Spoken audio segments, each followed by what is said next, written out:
je suis allée aux Philippines en valise et je vais vous raconter l'erreur. Donc moi je me dis vas-y, je pars un mois, je vais prendre la valoche et tout. Comme ça je vais pouvoir mettre plein d'affaires. Déjà première des choses, tu prends plein d'affaires, tu ne mets rien. Genre j'ai mis même pas la moitié de ce que j'avais pris. Je m'habille tous les jours pareil. Enfin. Et en plus pour se déplacer, que ce soit en bateau, que ce soit partout, c'est l'enfer. J'ai fait 2 croisières, dont une où j'ai passé 4 jours sur le sable, les pieds dans le sable et tout. Je peux vous dire que la valoche, elle est restée dans un coin, elle n'a pas bougé. Heureusement, j'avais prévu un petit sac avec le minimum nécessaire, quoi. Juste, j'avais pas du tout prévu de robe ou des choses comme ça. Donc, à un moment donné, je suis allée voir ma valise et j'ai pris une robe, quoi. Mais la valoche, elle était pleine de sable, les roues et tout. Enfin, pour la déplacer, une galère. Genre, en fait, à chaque fois, je voulais déplacer ma valise.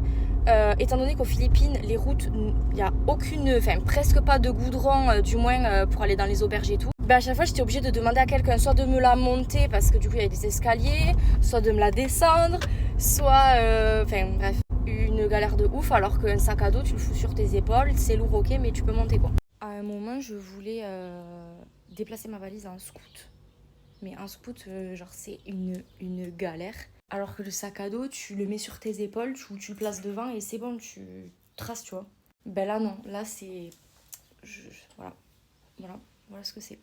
Pareil, du coup, j'étais dans des dortoirs. Dans les dortoirs, c'est l'enfer parce que dès que tu as besoin d'un truc, ben, tu dois ouvrir ta valise, ça prend toute la place. Donc tout le temps, t'avais les gens qui me disaient « Ah, mais t'as pris une valise !» J'étais là « Ben oui, mais je savais pas en fait. » En fait, j'ai pas eu la vision, quoi. Et même genre, tu vois, t'as besoin d'un truc, tu vas te doucher, tu te dis « Ok, c'est bon, j'ai tout pris, je prends tout et tout. » Tu fermes ta valise, tu la mets dans un coin et tu te dis « Ah, j'ai oublié mes chaussettes. » Ou « Ah, j'ai oublié un truc, j'ai oublié genre le shampoing, tu vois. » Et ben, faut réouvrir la valise, nanani. Enfin, trop chiant. En fait, le mieux, c'est de prendre un sac avec le minimum nécessaire. En plus, vraiment, enfin, moi, j'avais pris... Pourtant, j'avais pas pris énormément. Genre, par exemple, j'avais style 5 shorts et 6 ou 7 t-shirts. En fait, j'avais pris en gros, ouais, pour une semaine et demie de changement, quoi. Mais en fait, tu t'en sors avec moins. Mais vraiment, genre, il y a des trucs que j'ai jamais mis ou alors des trucs que j'ai mis parce que justement je les avais jamais mis. Je me suis dit bon allez, on va le mettre quand même, on l'a pas pris pour rien, tu vois. Mais on peut s'en sortir avec très peu. Et moi je savais pas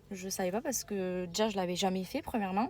Et deuxièmement parce que j'aime bien me changer d'habit. Enfin j'aime pas m'habiller tous les jours pareil. Mais là en fait c'est comme ça. Donc voilà, faut réfléchir à 2 fois en fait avant de faire son sac. Enfin, sa valise, mais je vous conseille un sac du coup.